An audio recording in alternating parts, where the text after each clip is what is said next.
What's up, YouTube? Here we are, ladies and gentlemen, on episode 2 of Radical Rockin' Record Reviews. I am your host, Mick Watkins, bassist of Wild Ride. Ladies and gentlemen, and today we are going to have us some fun. And let me crack open this bad boy real quick. Let me crack this dude open. Because today we are gonna rank from least best to my favorite, the studio discography of 80s thrash metal legends, Metallica, ladies and gentlemen. Here we go. It's going to be kick-ass. It's going to be a great show. Let me talk about my backstory with Metallica real quick. Just to kind of give, everybody just a little story of how I got into the band and how I got here today. Let's do it. So, got into Metallica probably back in, 97, I guess. 97 was cool. That was when I was in middle school, and at the time, just, between all the rocker kids, Metallica was definitely the biggest band at the time. In the mid to late 90s, nobody could touch Metallica. Everybody loved that band. I mean, you couldn't escape them. Their songs were on the radio all the time. Their videos on TV, MTV, all the freaking time. You could not escape these guys. You really couldn't. And I think the first album that I actually got, because back then in middle school, like me and my friends, long-haired rocker kids, we would trade CDs and, cassette tapes and stuff. Lots of kids traded comic books, whatever, Pokemon cards and all kinds of shit. No, we traded CDs. And I think the first one I got was actually Kill 'Em All. Kill 'Em All. Love that album. Classic album. We will see where it ranks in the 9 studio albums. But yeah, that was my first exposure to Metallica then, And then I think I got, was it Kill 'Em All? And then, what was the next? I think I got Puppets. And then all of them just started flowing in and out, and I got Load, and Justice for All, and let me tell you what, like at that, for a period of time, Load was a huge album, and I know all the older fans of metal and rock, the guys that grew up with Metallica in the 80s and stuff, they probably, I know most people hated Load. They absolutely hated it, and I totally get it. It's kind of like the last video that I did on Motley Crue. Like if you were a fan of Motley Crue on Too Fast for Love, shout out the devil. And then coming in and seeing Theater of Pain, even though I love Theater of Pain, but I totally get why a lot of fans were like, dude, what the fuck? What? This is not the band that I love. Well, I get it with Load and that era, but that's whenever I came into the band. That stuff was new, it was fresh, it was all on the radio, it was all over the place, and you could not escape it. But anyway, we're going to get into the review right now. Let me drink some of my trusty Coors Light real quick, hang on. Let me get in the mood, ladies and gentlemen, here we go. In the words of David Lee Roth, DLR, bottoms up, baby. Ah, yeah. Here we go. Oh, good stuff. Killer stuff. All right, guys. So I think Metallica has 9 studio albums. 9 studio albums, I'm pretty sure. Check it out. Rocking my Enforcer tee today from Beyond. If you have not heard Enforcer, band from Sweden, classic traditional heavy metal band. Check them out. They totally rock. I would suggest this album, which came out in, a couple years ago, maybe 3-4 years ago, From Beyond. Check that shit out, guys. Rocks. Classic metal done the right way. But anyway, let's get back to Metallica. Let's fucking do this, dude. So, coming in, number 9. Number 9. The Metallica ranking. The discography from my least favorite to favorite. Here we go. There has to be the worst album. Now, let's say, I was going to say that I like all of the Metallica albums. And let me say that I don't love all their albums. I don't love all the albums. But let's just go ahead and say that on each one, even the worst one on the list, I can find songs on that album that I really dig. But on this one, their worst album to me, coming in at 9. Even this album, the production totally ruins this album. Just everything about this album is wrong, guys. It's wrong. And I remember, like, at the time this came out, you know, everybody, a lot of people started turning their backs on Metallica. I mean, the band was, I mean, if you've watched the movie, you know exactly what I'm talking about, and you know what album I'm talking about, you know. I mean, like, at the time, the band was splintered. Newsted left the band, a huge part of the band. Jason Newsted, their bassist, killer bassist, left the band. And Lars and the band were suing fans left and right over the Napster stuff. And, you know, a lot of people, it became, I think that's when it really actually kicked in to be a trend, I think, to actually hate Metallica. I didn't hate them. I mean, I was behind Lars's stance on the Napster stuff, you know. I love buying CDs. I love buying vinyl. I like to collect. And most importantly, I like to collect my artists that I love, you know. I mean, all of us go to work and we get paid to make, you know, we get paid for doing our jobs. These guys, their jobs are to write these killer songs and to entertain us. Of course, they should get paid, which is bullshit. But regardless, people were being selfish and completely stupid and hated Metallica. And I remember in high school, the backlash, because I was in school at the time, dude, the backlash was crazy. And everybody was turning their backs on Metallica, excuse me. And it's like, you know, so at this point in time, in 2003, true fans of Metallica, which myself and my buddies, we were all rooting for Metallica. Guys, you lost Newsted. The world has kind of turned its back on you. Let's release a killer album to shove down their throats and to show them why you guys are the kings of metal and thrash, dude. Let's do this. Come on. And sadly, that did not work out too well. And they totally released a shit sandwich of an album, if you want to say so. So, ladies and gentlemen, coming in number 9. Like I said, this album has good songs on it. But the dry-ass production, the dry-ass vocals, the trash can sound and snare drum, no solos. Come on, guys. Instead of leading the pack in metal and showing everybody the way and showing everybody how badass you were, you guys wanted to become a, you know, third-rate fucking Slipknot sounding, like, fucking, I don't know, new metal band? Come on, guys. So anyway, coming in number 9, the worst Metallica album, to me, Mick Watkins, bassist to Wild Ride, the worst album is none other than Saint Anger from 2003.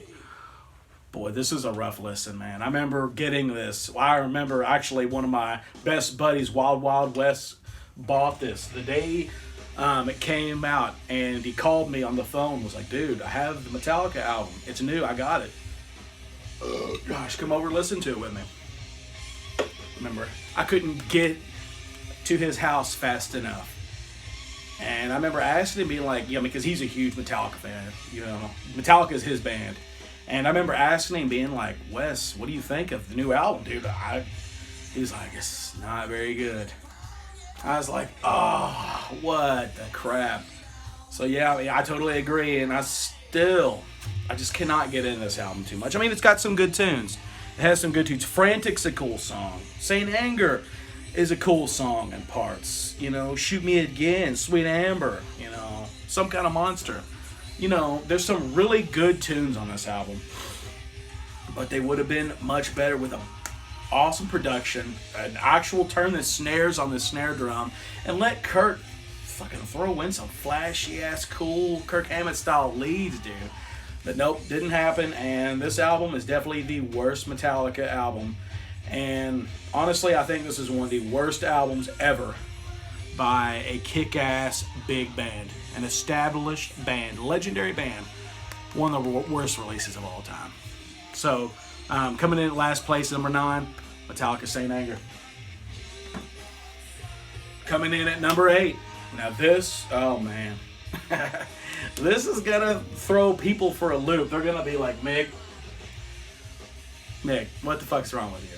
And, you know, we all just have opinions, guys. And we all have things that we dig and we have things we don't. And I know lots of people. I have friends that think this is the very best album that they have ever released. And I just totally disagree with that. Totally disagree with that. Something about this album I just cannot get into, man. The long, drawn-out songs. The songs are way too long. And the production, I'm not that crazy about either. I'm a big guy on production, guys. I mean, really, sometimes on a badass production can just ruin an album for me. And certain times when I hear an album that supposedly has a bad, crappy production, like Kiss Is Hotter Than Hell, I absolutely love the sound of that album. But that isn't the case with this. And we're talking about number 8 on the list, the Metallica list from worst to best. In my opinion, I'm going to go with 1988's and Justice for All. I know people start throwing the fruit at me, start lynching me. Guys, I've just never been able to get in this album. And, you know what I mean? I remember back whenever I was first getting into this band. This was one of the first ones that was traded to me.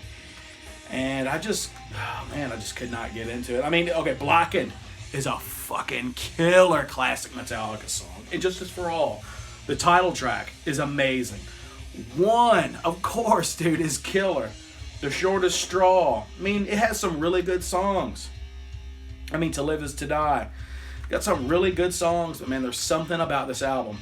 I think it's mostly production and the fact that the songs are just way too drawn on. They go on and on and on. I never listen to this album. So go ahead. You may hate on me, get pissed off. It's just my opinion, guys. Can't get into it. Number 8 coming at you. From 1988. Kind of fitting. Metallica's and Justice for All. Coming in number 7. Now, this was, I believe, the first album that I got from Metallica when it was new. I actually bought this like when it was really new. And coming in number 7, guys, an album that still kind of, it's too freaking long. Has too many songs. If they would have cut this out, I mean, I don't even know how many damn songs this album's got. You know, it's got too many. If they would have just cut this album down like the classic albums, man, have 8 to 9 songs, this album would have been really fucking good. But instead, they just decided to throw 14 or 15 tracks on here, and it's just, and lots of dead weight, guys. Lots of fat on this album. Cut the fat and cut the shit, Metallica. Anyway, coming at number 7, none other than 1997, excuse me. 1997, Reload. Good album, but like I said, just a lot of dead weight, a lot of fat. I mean, Fuel's a badass. So, dude, I remember back in middle school, whenever I was getting into Metallica, and all the kids loved them, even kids that didn't like heavy metal and rock, didn't even like Metallica, loved this fucking song, Fuel, dude. Everybody was on it. Everybody dug it. It was fucking nuts how popular this album was. I mean, this album was huge for us. Huge for us. So, anyway, coming in number 7, Reload. I mean, it's got some good songs. Excuse me. Fuel. Devil's Dance, dude.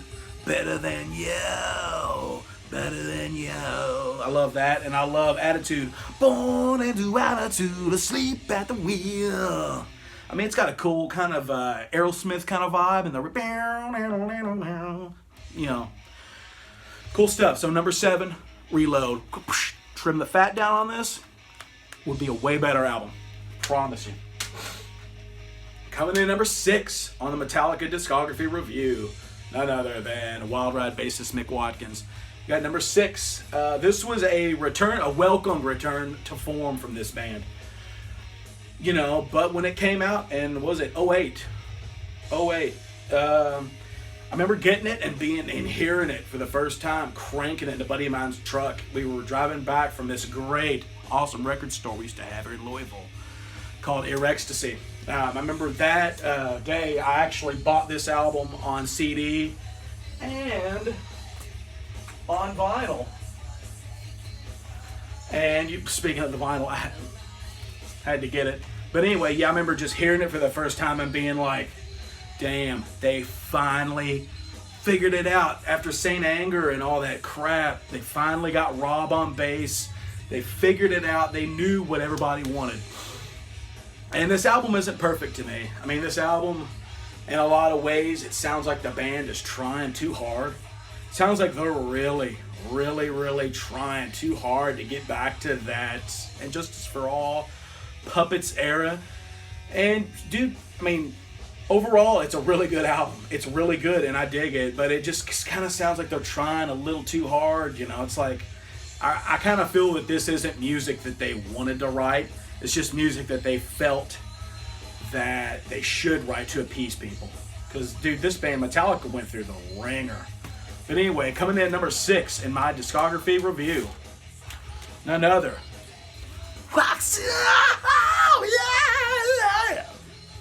Death Magnetic from 2008, ladies and gentlemen.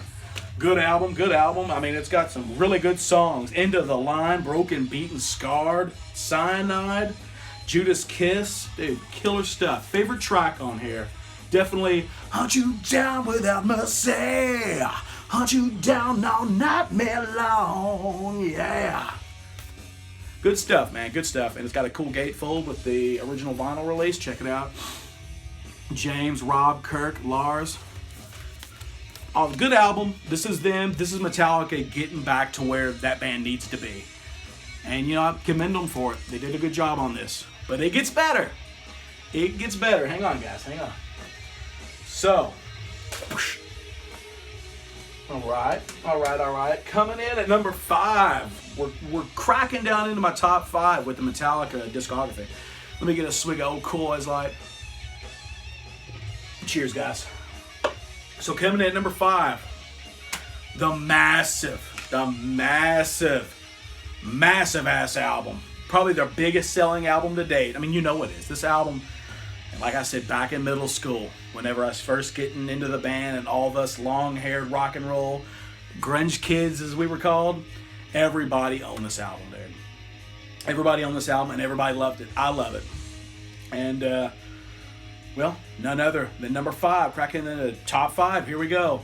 1990. Is it 1990 or 90? Oh, 1991. Excuse me. Sorry. Little rusty on the Metallica discography. Not gonna lie. But coming in, number 5, 1991's Black Album, dude. Otherwise known, well, actually known as Metallica, but everybody calls it the Black Album. So yeah, I mean, killer release. I mean, it's got the classic Enter Sandman, which is honestly a song that I don't ever need to hear again in my life. I mean, honestly, a lot of this album is got a lot of burnout factor with this one, but nonetheless, dude, it's still good. And if you play this album from track number 1 to track 12, it's solid, dude. Not a dud on this. I know a lot of it is like overplayed to death. A lot of it's overplayed to death. But I mean, Enter Sandman, Sad But True, all the big hits that rock radio has ruined for you. Even if you just listen to the deep cuts on this album, I mean, Holier Than Thou, dude. Don't Tread on Me, Through the Never. Dude. Struggle with the Hell. The God That Failed. Killer stuff, man. Killer stuff. Coming in at number 5, Metallica's Black Album. Otherwise known as Metallica. Alright, check it out.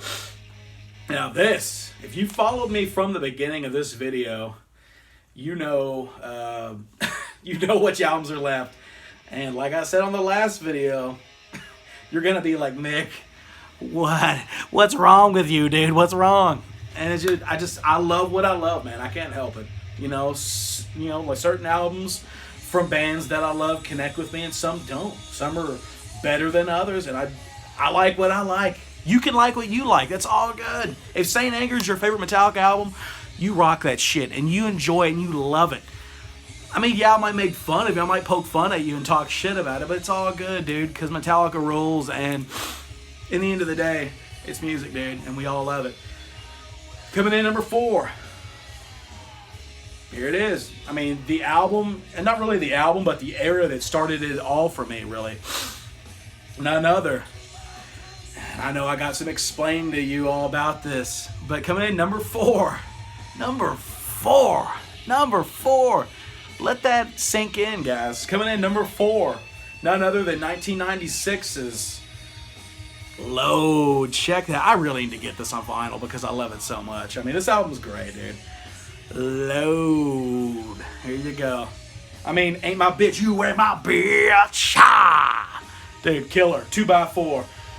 The house of Jack built until it sleeps. Dude, killer. Where's your crown, king of nothing? Dude, hero of the day. You know, fucking, dude, Mama Said. I gotta admit, I love Mama Said. I know I'm crazy, I know. Ronnie, Outlaw Torn. You know, but my favorite track, definitely Bleeding Me. It's so trippy and just kind of dark and sludgy, dude. This album is so 1996, man. It really is. It brings lots of good, lots of good feelings and thoughts for me, man. Nostalgia out the ass for me. And maybe that's why I love this album so much, is because, you know, it's just from the period where I was really getting into, rock and metal music, man, when I was really, really starting to get into it. Love this album, dude. Bleeding Me is a classic, and I wish they would bust that shit out live. Hopefully this year, if the coronavirus passes and all that garbage, I will be seeing Metallica this year, Louder Than Life. And I'd love for them to play Bleeding Me. James, Lars, Kirk, Rob, if you're listening, which you're probably not, play Bleeding Me, please. It'd be awesome. So number 4, guys, Metallica's 1996 album, Load. I'm gonna blow a load. All right, so here we go, guys. My top 3. You know what it is. You know what they are. You just don't know what order they're in. You don't know what order they're in. Hang on. Swinging my chords. All right, coming in number 3. Dude, when this album came out, I remember I was at work when the first single from this album dropped.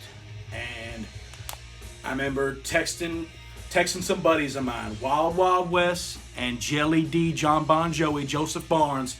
I remember sending them links to the video and going, guys, you've got to fucking hear this. Finally, they're back, dude. They're full on back. And I remember every single that just kept getting released from this album. Every song had a video. You know what it is. You know what I'm talking about. And dude, this fucking just steamrolled me, dude. And I think I remember telling my buddy Joey at the time, John Bon Jovi, Jelly D, Joseph Barnes. I remember telling him, because I think Death Medic sounded really forced, and at this time, what I was telling him, I remember saying, dude, just don't feel forced. Don't feel like you gotta live up to some kind of bullshit, dude. Just write the tunes that you feel like writing. Write the music that you want to write now, when they're all in their probably, I guess back then, maybe late 40s, Write the music you want to write now. Don't worry about trends. You're Metallica, you're legends. You don't have to try and be fucking Nickelback or fucking any of that garbage. You don't have to be Five Finger Death Punch. You don't have to be none of that. Just be Metallica.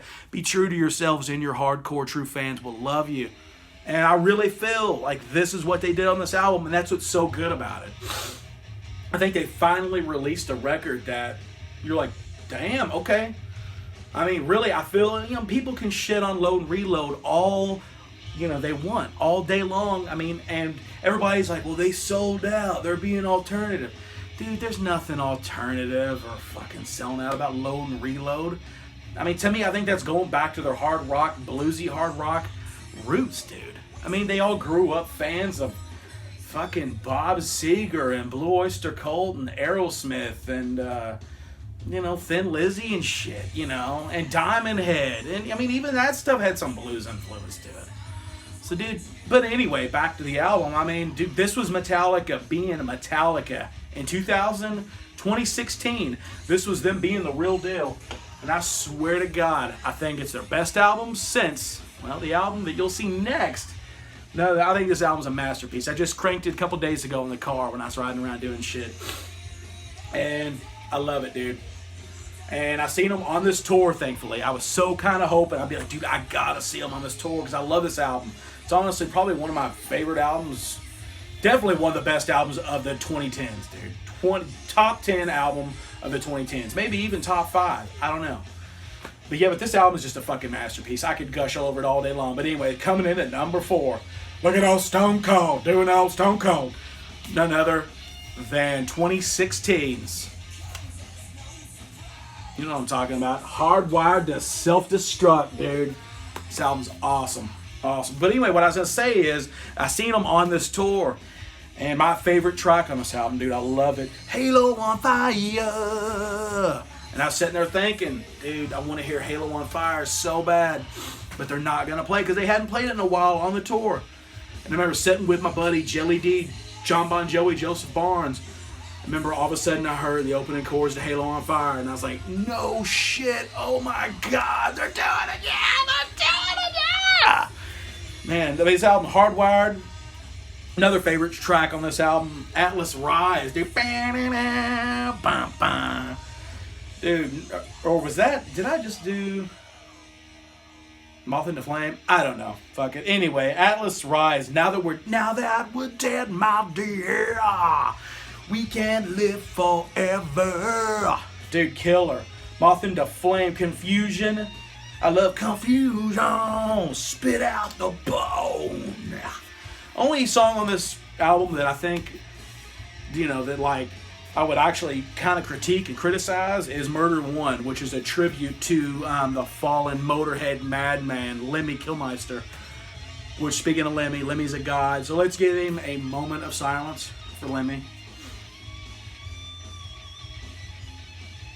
Lemmy, you rock, we love you. But anyway, I think Murder One, if you're going to write a song for Lemmy and you're going to write a tribute to Lemmy Kilmister, dude, you got to write like a thrashy Motorhead kind of song. You know, they should have took Spit Out the Bone and made that lyric-wise about Lemmy. Or they should have took Lords of Summer, which I love. I wish this was an actual on the full album. Not just like a bonus track, but they should have took Lords of Summer and wrote lyrics about Lemmy on that song. Anyway, dude, number 3. I love this album. Love this album. Hardwired to Self-Destruct. Coming in number 3. Yeah! Alright, so you know what that means, guys. We're down to the top 3. Top 3. And you know what they are. But you don't know what order they're in. And I know a lot of people think this is the greatest Metallica album, and I just listened to it a couple nights ago. And dude, oh, this album's so freaking good. It's so good.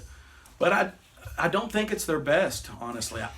I don't think it's their, I mean, maybe this album is their best. Maybe it is their best, but it's not my personal favorite. It's not my personal favorite. I'm talking about, oh boy, the 1986 masterpiece, none other.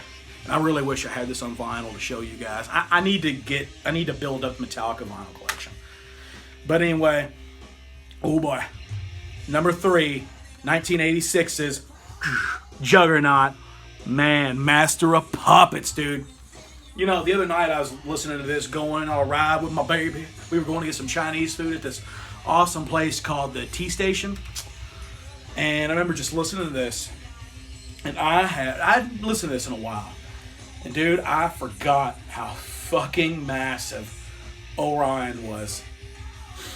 I remember that song lasts 8 minutes and 12 seconds. And I just remember it going on. And I'm just like, God, this song could never end and I'd be completely fine. Battery, Mastered Puppets, a thing that should not be. Welcome Home Sanitarium, Disposable Heroes, Damage Incorporated, and my favorite track, Bow to Leper Messiah. Dude, Master of fucking Puppets, killing it, man. Number 3. I know this video's another long one, guys, but man, I love music, and I love the bands that I talk about so much. And I know this is kind of long-winded videos. I know most videos are only like 15 minutes. Average length, 15 minutes. I thank all of you, all my friends, my fans, my family for watching these videos and staying with me for 30 to 35 minutes. Let's get going. Number 2, and this one goes out to one of my best buds of all time, Wild Wild West, William Rogers. My second favorite Metallica album, number 2, the 1984 Mighty Classic. Boy, this is a beast of an album. Fight fire with fire, fight fire with fire, fight fire with fire, fight fire with fire, fight! 1984's Ride the Lightning, dude. Wow. Fight fire with fire. The title track, Ride the Lightning. For Whom the Bell Tolls, Fade to Black. Trapped under ice. Escape, which I love Escape, dude. Creeping Death, so let me return. Let me down. Killer and the Call of Cthulhu. Dude, this album, insane. Oh my God. And honestly, I'm going to go ahead and say that I think the all-time greatest Metallica song is on this album. And I would say their greatest written song, I love James Hetfield's aggressive vocals in this, Creeping Death, dude. Creeping Death. As you might see in the background, can you see? Yeah, right over there. You can see that I have the Creeping Death single framed on my wall. Love the song, love the artwork. Dude, number 2. What can you say about this album? Perfection. And featuring the greatest lineup of Metallica, too. I mean, you got James Hetfield, one of the greatest, if not greatest, rhythm guitar players of all time. Kirk Hammett, before all the wah-wah crazy infected shit, dude. Kirk Hammett's a beast, even now with the wah-wah obsession. Lars Ulrich, dude. I mean, people hate on Lars all they want. Dude, Lars is Metallica. And without Lars, this band wouldn't happen, dude. No way. And one of the bass gods. We gotta give him another moment of silence for Mr. Clifford Ray Burton. Dude. Awesome. We miss you, Cliff. Amazing album. Coming in number 2. Whoosh. Whoosh. 1984's Ride the Lightning. So you know what that means. My favorite Metallica album of all time. Let's take a quick guzzle. Let's take a quick drink of our Coors Light. Have a little, little break for a minute. Kind of catch our wind. I know this is long videos, guys. Thanks for tuning in. Thanks for rocking out with me. But anyway, guys, going to do my number 1 favorite Metallica album. The first Metallica album that I actually heard in its entirety. Oh yeah, we're talking about the 1984 thrash metal classic.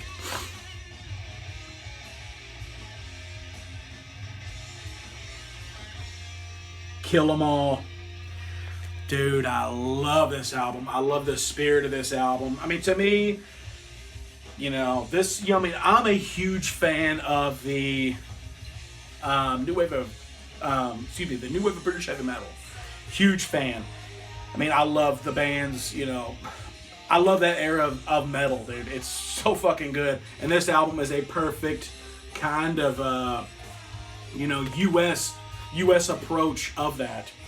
Hit the Lights, the Four Horsemen, Motor Breath, Jump in the Fire. Dude, Jump in the Fire is amazing. Fucking Phantom Lord, Seek and Destroy, the classic. I don't care how many times that I would hear Seek and Destroy, I never get burnt out on it.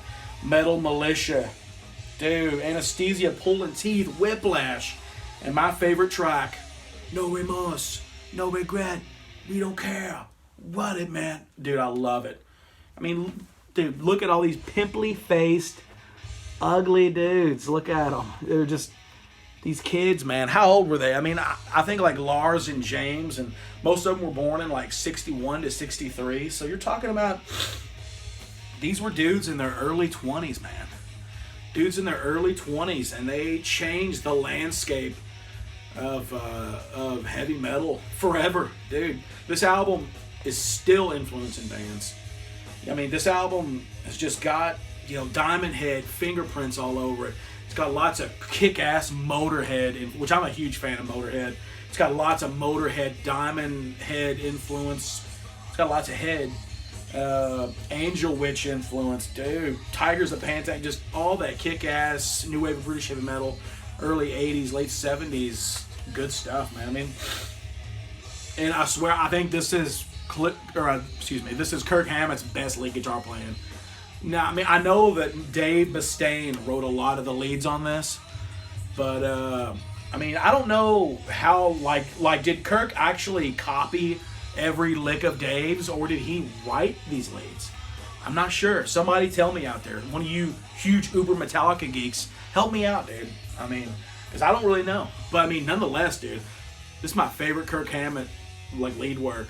And dude, the guitar tone. I can honestly say that for a heavy metal record, this is my favorite guitar tone of all time. This is I love the crunchy,